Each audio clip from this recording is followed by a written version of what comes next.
Good morning friends. तो आज हम प्रीलिम्स बूस्टर का अपना फर्स्ट टॉपिक देखते हैं, जो कि है हमारा स्वामी विवेकानंद जी। ठीक है। तो अभी प्राइम मिनिस्टर नरेंद्र मोदी जी ने, आपने देखा होगा कि जेएनयू में उनका एक स्टैचू को अनवेल किया है रिसेंटली। तो इसलिए ये हमारे न्यूज़ में चल रहे हैं, तो इनके बारे में हमको जानना थोड़ा सा इम्पोर्टेंट हो जाता है। तो ये तो बेसिक फैक्ट्स हैं स्वामी विवेकानंद जी के बारे में, ये तो आप ऐसे ही पढ़ लेना। थोड़ा सा हम उनकी फ़िलॉसफी के बारे में जानते हैं, उनके विचार को समझने की कोशिश करते हैं।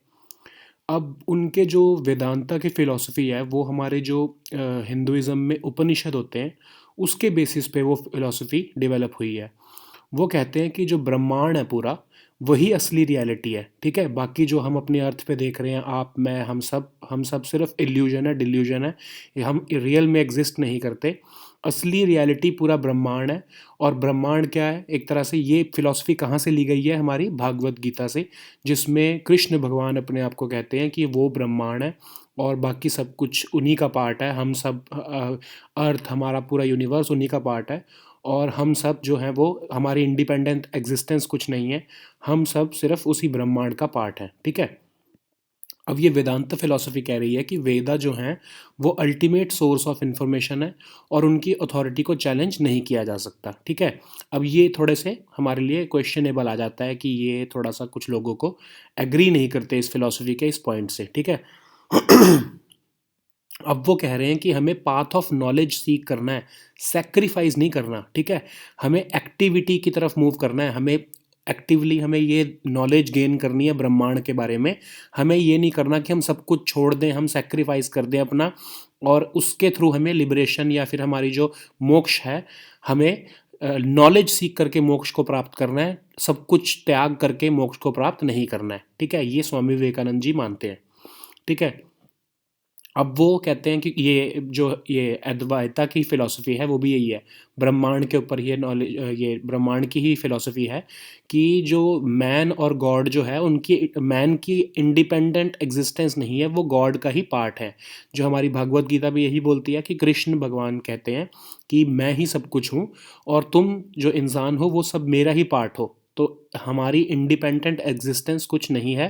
तो ये अद्वैता जो वेदांता हमारी फ़िलॉसफ़ी है, वो भी वो इसी का ही एक ऑफशूट है। ठीक है। अब स्वामी विवेकानंद जी कहते हैं कि हमें सेल्फलेसनेस की तरफ मूव करना है, हमें अपने बारे में सबसे आखिरी में सोचना है, हमें पूरी लार्जर ह्यूमैनिटी के बारे में सोचना है। और ये कहाँ से निकली है ये फिलॉसफी, दूसरों के बारे में सोचने की? ये है कर्म मार्ग ऑफ भागवत गीता से निकली हुई फिलॉसफी। अब सेल्फलेसनेस, अपने बारे में बिल्कुल ना सोचना, बिल्कुल सेल्फिश इंटरेस्ट्स ना रखना, वही असली सेल्वेशन है। सेल्वेशन मतलब मोक्ष है। ठीक है। अब वो हमारे जो स्वामी विवेकानंद जी थे, वो उनके सोशल रिफॉर्मर भी थे वो। तो उनके क्या कहते हैं, वो कहते हैं कि किसी भी ऐसे इंसान को जिसका पेट ही नहीं भरा है, खा जो भूखा है, उसको धर्म सिखाना बहुत बड़ा पाप है। ठीक है। तो जब तक उसकी बेसिक मटेरियल नीड्स नहीं पूरी होती, तब तक हम किसी भी इंसान को स्पिरिचुअलिटी से कनेक्ट नहीं कर सकते, उसको हम धर्म नहीं सिखा सकते। ठीक है। फिर वो कहते थे कि इंसान की, जो हमारे ह्यूमन बीइंग की इनफाइनाइट कैपेबिलिटी है मॉरल और स्पिरिचुअल एजुकेशन गेन करने की। इसीलिए उन्होंने एजुकेशन पे बहुत ज़्यादा फोकस किया। और वो कहते हैं कि ये तो इनहेरेंटली एक मैन का एक फ़ीचर है एजुकेशन को गेन करना। जैसे आपने अभी, मैंने आपको बताया था कि वो कह रहे हैं कि सेक्रीफाइस के थ्रू नहीं, नॉलेज के थ्रू हमें लिबरेशन या फिर जो हमारी सेल्वेशन है उसको प्राप्त करना है। ठीक है। अब वो क्रिटिक थे आइडोलेट्री के। मतलब आइडोलेट्री क्या होती है? आइडल वर्शिप, किसी भी मूर्ति पूजा का के अगेंस्ट थे वो। पॉलीथीज़म, पॉलीथीज़म मतलब बहुत सारे भगवानों में बिलीव करना, उसके भी अगेंस्ट थे। वो सिर्फ एक ही भगवान को मानते थे। रिलीजियस सुपरस्टिशंस के भी अगेंस्ट थे। एक्सप्लॉयटेशन बाय प्रीस्ट्स, जो हमारे जो प्रीस्ट्स होते हैं, जो हमारे मंदिरों में या हमारे जितने भी हमारे रिलीजियस प्लेसेस पे उनके भी अगेंस्ट थे कि वो एक्सप्लॉयटेशन करते हैं। तो उसकी चीज़ के भी वो क्रिटिक थे। ठीक है। एक सबसे बड़ा इंपॉर्टेंट चीज़ है, वो इक्वल रोल चाहते थे विमेन का सोसाइटी में। और कहते थे कि विमेन एम्पावरमेंट की बात करते थे, विमेन एमेंसिपेशन की बात करते थे। अब ये सब वो बातें कब कर रहे हैं? 19th सेंचुरी में, जब वर्ल्ड में ये बातें एक्सेप्ट नहीं की जाती हैं। ठीक है। अब क्यों क्यों करते थे उन, एक तो पहले तो उनकी, वैसे तो वेस्टर्न एजुकेटेड थे वो, जो स्वामी विवेकानंद जी। और वो ब्रह्मो समाज में भी गए थे। लेकिन ब्रह्मो समाज में उन्हें लगा कि शायद उनकी जो नॉलेज सीख करने की जो उनकी इच्छा है वो ब्रह्मो समाज से पूरी नहीं हो सकती। इसीलिए उन्होंने रामकृष्ण मिशन को ज्वाइन किया, मतलब एक तरह से फाउंड किया, और वो जो है ब्रह्मो समाज से मूव हो गए। वो उन्होंने रामकृष्ण मिशन 19 ये आई एम सॉरी, जो ये गलती से यहाँ पर 1987 लिखा गया है, ये 1897 है। तो उन्होंने 1897 में रामकृष्ण मिशन को किया, एस्टेब्लिश किया था, और रामकृष्ण परमहंस के पास चले गए थे वो ब्रह्मो समाज को छोड़कर, ठीक है। तो ये जो है ये बेसिकली हमारे और उनका कंट्रीब्यूशन क्या है नेशनलिज्म में। एक तो चलो हम थोड़ा सा और देख लेते हैं सोशल रिफॉर्मर के उसमें।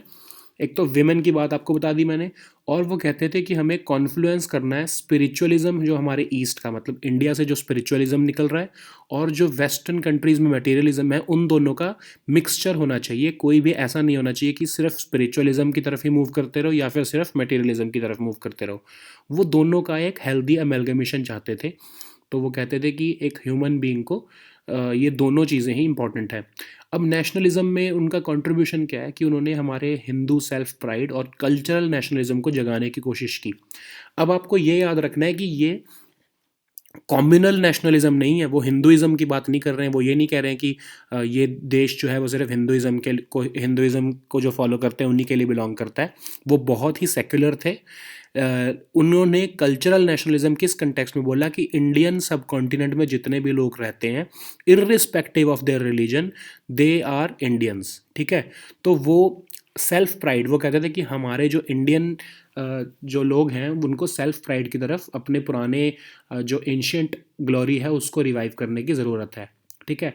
वो यंग मैन एंड वेमेन को कहते थे कि उन्हीं के थ्रू ही इंडिया को हम रिसर्जेंट इंडिया बनाएंगे, दोबारा बिल्डअप करेंगे। हमें सेल्फ सफिशिएंसी और सेल्फ हेल्प की तरफ मूव करना है। अब ये सेल्फ सफिशिएंसी हमारे आज तक सेल्फ रिलायंट इंडिया, आत्मनिर्भर भारत की जो हमारी फ़िलॉसफी है वो भी यहीं से आ रही है। हमारे जो गांधी जी थे उन्होंने भी सेल्फ रिलायंस की बात की थी। वो भी फ़िलॉसफी जो है वो स्वामी विवेकानंद जी से ही मूव हो रही है, ठीक है। वो generation of patriots and revolutionaries तैयार करना चाहते थे, और जो रेवोल्यूशनरीज ऑफ बंगाल थे वो तो उन्हें अपना प्रॉफिट मानते थे, एक तरह से वो उनको अपना गुरु मानते थे, जितने भी बंगाल के रेवोल्यूशनरीज थे, ठीक है। अब नेक्स्ट टॉपिक हमारा है कंटेम्प्ट ऑफ कोर्ट। अभी एक सो कॉल्ड हमारे स्टैंड अप कॉमेडियन है, उन्होंने कुछ ट्वीट कर दिए हैं, मतलब हमारे कोर्ट के अगेंस्ट। तो उसके कंटेक्स्ट में हमारे अटॉर्नी जनरल ने उन कॉमेडियन के खिलाफ कंटेम्प्ट ऑफ कोर्ट की प्रोसीडिंग्स को मंजूरी दे दी है कि उनकी जो वो ट्वीट्स हैं वो बहुत ही ऑफेंसिव हैं। वो एक जज की इमेज को, एक पर्टिकुलर जज की इमेज को स्कैंडलाइज कर रही है, पर्सनली टारगेट कर रही है, हमारे सुप्रीम कोर्ट की इमेज को एक तरह से कॉन्स्टिट्यूशनली भी टारगेट कर रही है, हमारे पूरी एक ऑर्गन ऑफ द स्टेट को सिलेक्टिवली टारगेट किया जा रहा है। तो इसलिए इन सब चीज़ों को मद्देनज़र रखते हमारे अटॉर्नी जनरल ने परमिशन दे दी है कि क्रिमिनल कंटेम्प्ट ऑफ कोर्ट की प्रोसीडिंग्स इन कंसर्न्ड पर्सन के अगेंस्ट मूव की जा सके, ठीक है। अब हम देखते हैं कि what is contempt of court. अब कंटेम्प्ट ऑफ कोर्ट बेसिकली क्या चीज़ है? डिसरिस्पेक्टफुल होना कोर्ट की तरफ, ठीक है। अब कोर्ट की तरफ डिसरिस्पेक्टफुल आप कैसे हो सकते हो? या तो आप कोर्ट के डिसीजन को ही ना मानो, ठीक है, या फिर आप कोर्ट की बेइज्जती करनी शुरू करो, डिसरिस्पेक्टफुली आप उसके स्टेटमेंट्स दो, पब्लिकेशन कुछ ऐसी करो, वर्ड्स के थ्रू भी हो सकता है, या फिर वो रिटर्न फॉर्म में भी हो सकता है, स्पोकन फॉर्म में हो सकता है। तो ये हमारे कॉन्स्टिट्यूशन में इसका प्रोविज़न है। आर्टिकल 129 और 215 जो है हमारा कॉन्स्टिट्यूशन ऑफ इंडिया का है, वो कहता है कि जो हमारे सुप्रीम कोर्ट है और जो हाई कोर्ट है वो लोगों को पनिश कर सकते हैं अगर वो हमारे जो लोग हैं वो कंटेम्प्ट करते हैं उन कोर्ट्स का, ठीक है। वैसे हमारे आर्टिकल 19 में freedom of speech and expression की बात हो रही है, लेकिन उसमें कुछ रीज़नेबल रिस्ट्रिक्शंस भी हैं। तो उन रीज़नेबल रिस्ट्रिक्शंस में जो कोर्ट की जो रिस्पेक्ट है वो एक उसका क्लॉज है, वो एक उसका पार्ट है कि अगर आप कोर्ट के खिलाफ अगर कुछ बोलोगे तो वो आपकी फ्रीडम ऑफ स्पीच और एक्सप्रेशन नहीं माना जाएगा, वो आपको कंटेम्प्ट ऑफ कोर्ट में प्रोसीडिंग्स चलाई जा सकती हैं। अब दो तरह के हमारे इंडियन जो कंटेम्प्ट ऑफ कोर्ट एक्ट है हमारा 1971 का, उसके अंदर दो तरह के कंटेम्प्ट होते हैं, एक तो होता है सिविल कंटेम्प्ट, एक होता है क्रिमिनल कंटेम्प्ट। अब आप बेसिकली आपको समझने के लिए मैं बताऊं कि सिविल कंटेम्प्ट क्या है, कि कोर्ट ने अगर कोई जजमेंट पास करी है और उसको आप नहीं मान रहे, विलफुली उसको डिसोबे कर रहे हो, ठीक है, तो वो है सिविल कंटेम्प्ट। क्रिमिनल कंटेम्प्ट क्या चीज़ है कि आप कोर्ट की जो एक तरह से इमेज है उसी के ऊपर आपने टारगेट करना शुरू कर दिया, आपने जजेस को ही गलत सलत बोलना शुरू कर दिया, आपने स्कैंडलाइज करना शुरू कर दिया, जज की अथॉरिटी को ही क्वेश्चन करना शुरू कर दिया और इंटरफेयर करना शुरू कर दिया अपनी स्टेटमेंट से या वर्ड से, ताकि जो जज हैं, जो जजेस हैं, जो हमारे कोर्ट हैं, वो जस्टिस को ना सर्व कर पाएँ, ठीक है। आपने अब एक तरह से एक्टिवली उनको डिसरिस्पेक्ट करना शुरू किया, ठीक है। सिविल कंटेम्प्ट में तो क्या हो रहा था कि जजेस ने कुछ जजमेंट दी है, कोर्ट के जजेस ने, बस आप उसको फॉलो नहीं कर रहे, ठीक है, विलफुली उसको डिसोबे कर रहे हो, वो एक तरह से पैसिव फॉर्म में आप अपना एक्शन दिखा रहे हो, ठीक है।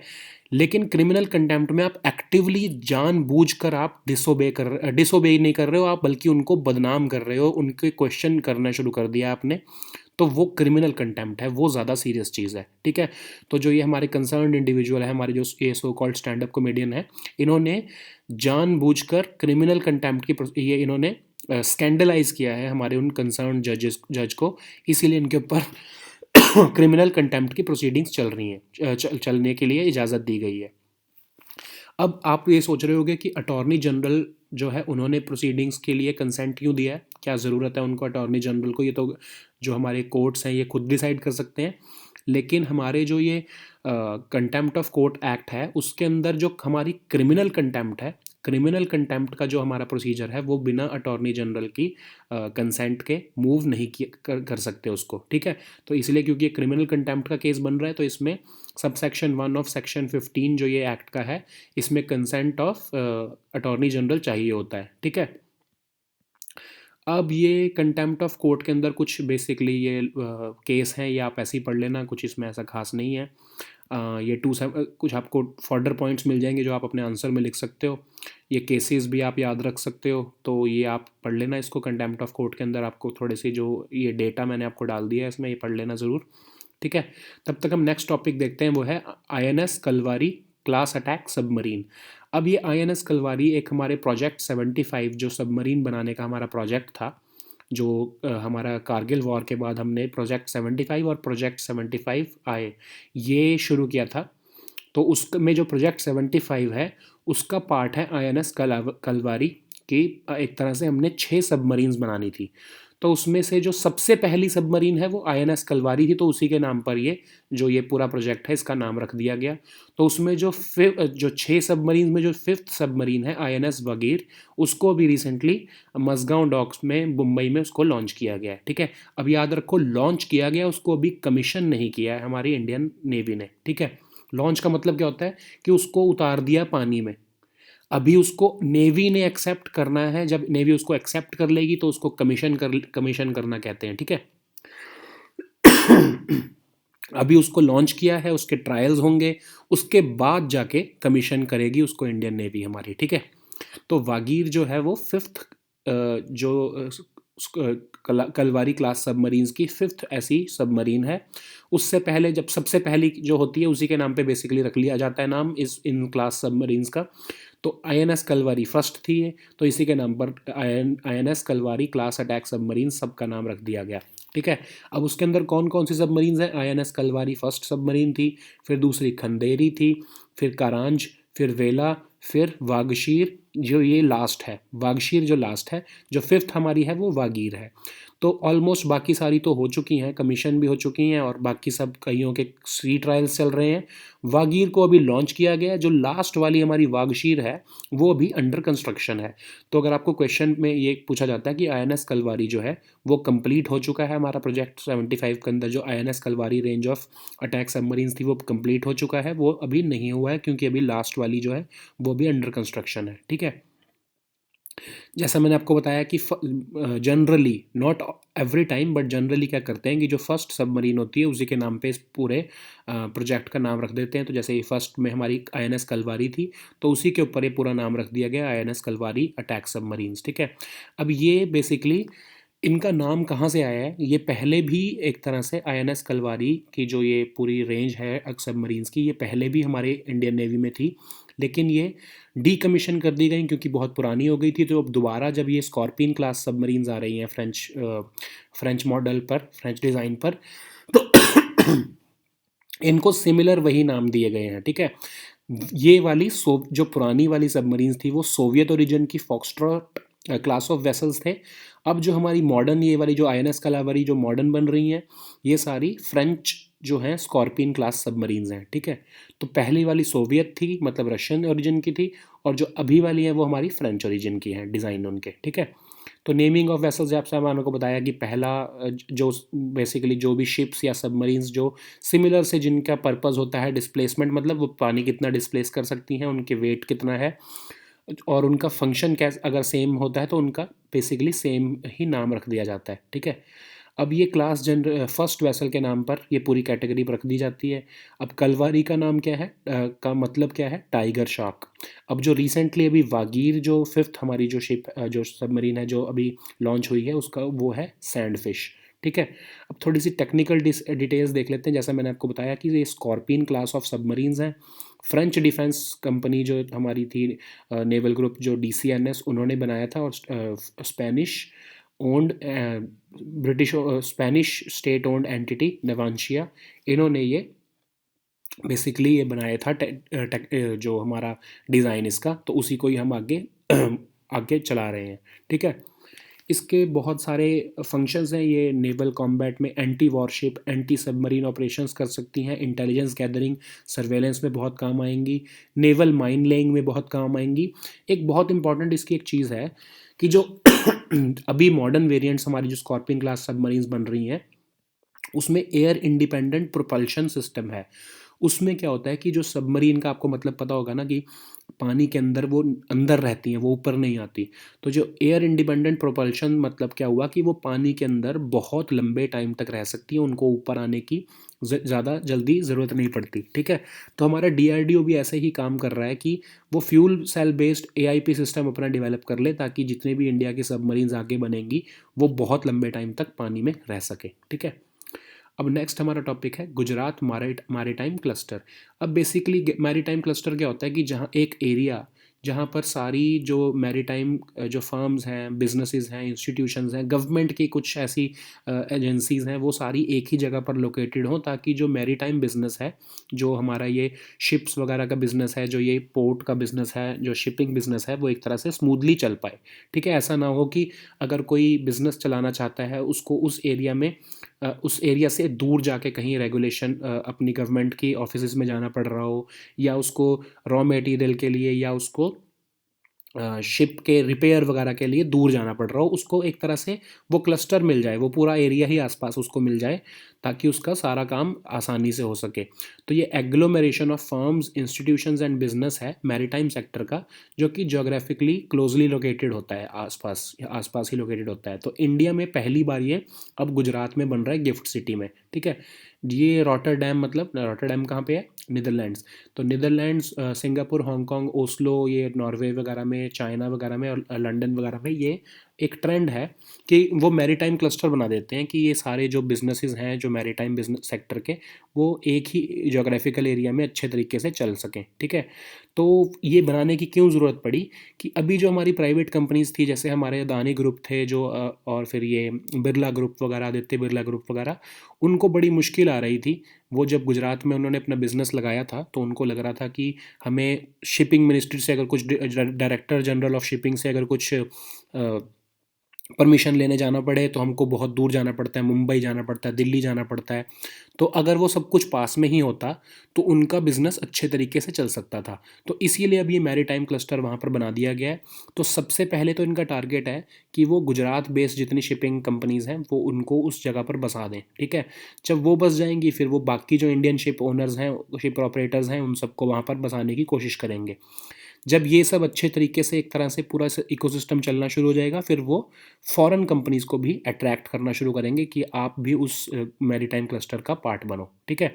अब इसकी सिग्निफिकेंस क्या है कि डिस्प्यूट रेजोल्यूशन सेंटर मिल जाता है, कि अगर आपको कोई भी डिस्प्यूट है तो जो मैरीटाइम डिस्प्यूट्स हैं वो भी, क्योंकि गवर्नमेंट एजेंसीज भी उसी एरिया में आने लग जाती हैं, तो आपको डिस्प्यूट्स वगैरह भी सब उसी एरिया में सॉल्व होने लग जाएंगे, ठीक है। आपको अलग से कोर्ट्स में नहीं जाना पड़ेगा, या आपको डिस्प्यूट्स रिजॉल्व करने के लिए आर्बिट्रेशन वगैरह जो बेसिकली होती है वो उसी एरिया में आपको मिल जाएगी। तो आपको सारा का सारी फैसिलिटीज़ उस एक ही एरिया में मिल जाएंगी, ठीक है। तो इसके अंदर ये एक्सपेक्ट किया जा रहा है कि जो डायरेक्टर जनरल ऑफ शिपिंग है उसका ऑफिस भी वहीं पर उसी मैरीटाइम क्लस्टर में, जो गुजरात वाले जो गिफ्ट सिटी के मैरीटाइम क्लस्टर में ही शिफ्ट कर दिया जाएगा आने वाले कुछ टाइम में, ठीक है। तो और कुछ टाइम में शिपिंग सेक्टर की सारी फैसिलिटीज़, इवन शिप रिसाइकलिंग की फैसिलिटीज़ भी उसी एरिया में धीरे धीरे देनी शुरू कर देंगे वो, ठीक है। तो ये आज के हमारे टॉपिक्स हैं, इसको आप PDF डाउनलोड करके पढ़ लेना, क्वेश्चन सॉल्व कर लेना। We'll meet next time with new topics. Until then, good bye and take care.